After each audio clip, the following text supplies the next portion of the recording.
میخوام بهتون همون تحچینی که هر روز توی رستوران درست میکردم و توی خونه یادتون بدم تا همیشه یه تحچین خوب و خوشمزه داشته باشید. مواد میانی تحچین از خود مواد تشکیل دهنده مایع تحچین مهمتر. خیلی مهمه که مرغی که میذارید توی بین تحچین مزه‌دار بشه قشنگ و بوی بدی نده. برای این کار پیاز رو با مرغی که یخ نیست و یخش کاملا باز شده به همراه فلفل، به مقدار یه ذره زیادتری نمک و زردچوبه.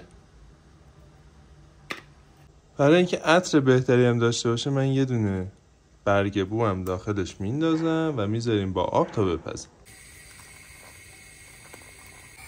مرغمون که داره میپزه، آبم برای برنج گذاشتم جوش بیاد تا برنجی که از قبل خیس کردم و بپزمش.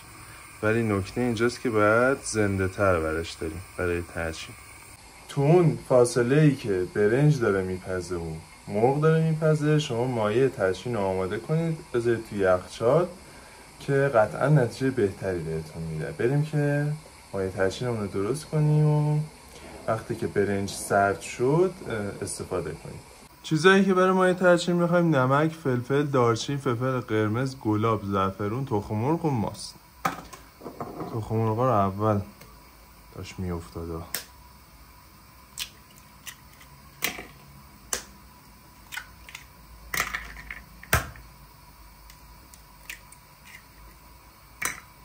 با زعفرون، گلاب خوب همش بزنیم.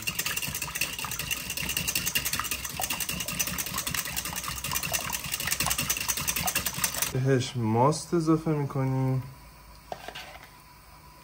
مقدار ماستی که اضافه میکنید خیلی ها دوست دارن نسبت ماست به تخم مرغ بیشتر باشه، خیلی ها دوست دارن برابر باشه، خیلی هم دوست دارن تخم مرغ از ماست یا ماست از ماست از تخم مرغ بیشتر باشه.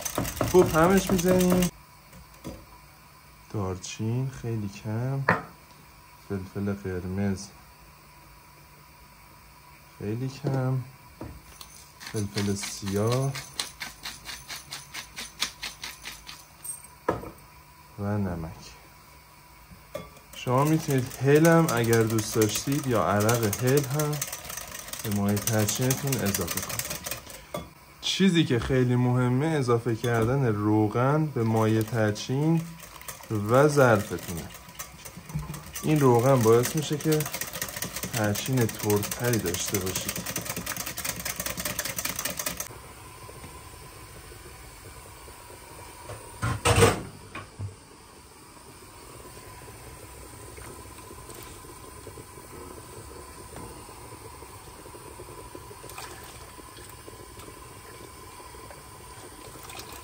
برنج یه 7 دقیقه بپزه به اون حدی میرسه که برای تحچین نیازش داریم و حتما بذارید خنک بشه، بعداً از برنج برای تحچین استفاده کنید.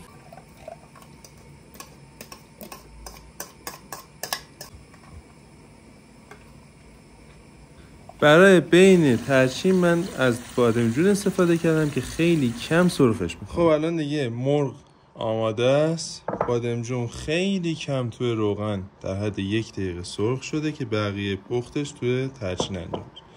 مایع تحچین و برنجمونم که آماده شده، میریم سر وقت روغن ریختن.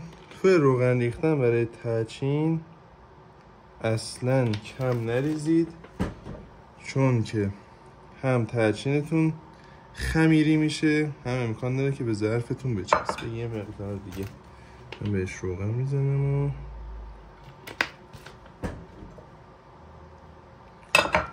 خب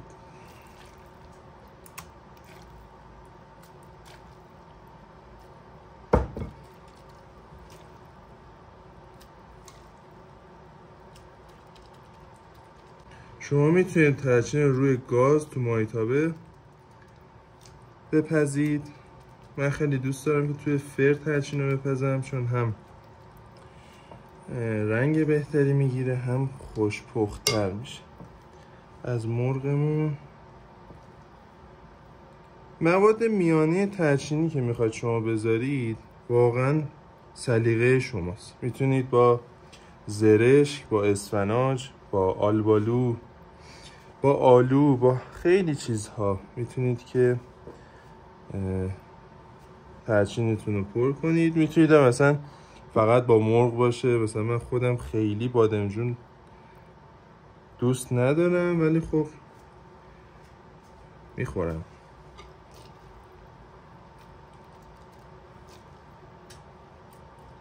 ضخامت همه چی آشپزی واقعا بستگی به خود شما داره. هیچ خودتون رو اصلا محدود نکنید که چرا من اینقدر دارم میریزم، چرا اون یکی اینقدر داره میریزه. واقعا دست شماست. یک راهنمای کلیه که من به شما میگم، بقیهش سلیقه ذائقه شماست. تو هر خونه ای شاید بادمجون خیلی استفاده نشه یا اصلا مرغ خیلی گوشت میخوام بذارن، هیچ محدودیتی نداره. واقعا شما چارچوب درست کردن ترچین رو بلد باشید که همون میشه پخت برنج و پخت و ترکیب مواد.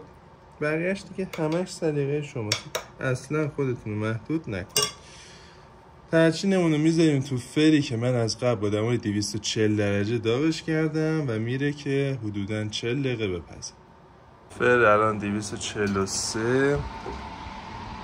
حرارت به شدت زیاد. پایین ترین قسمت فرتون هم بذارید که مشکل تر بپزه. خب ترچینمون آماده است.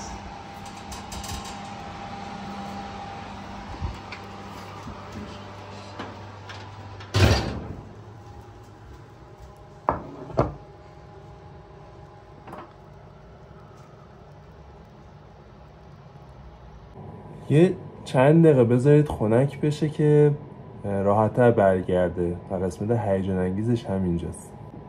خدایا به امید خودت.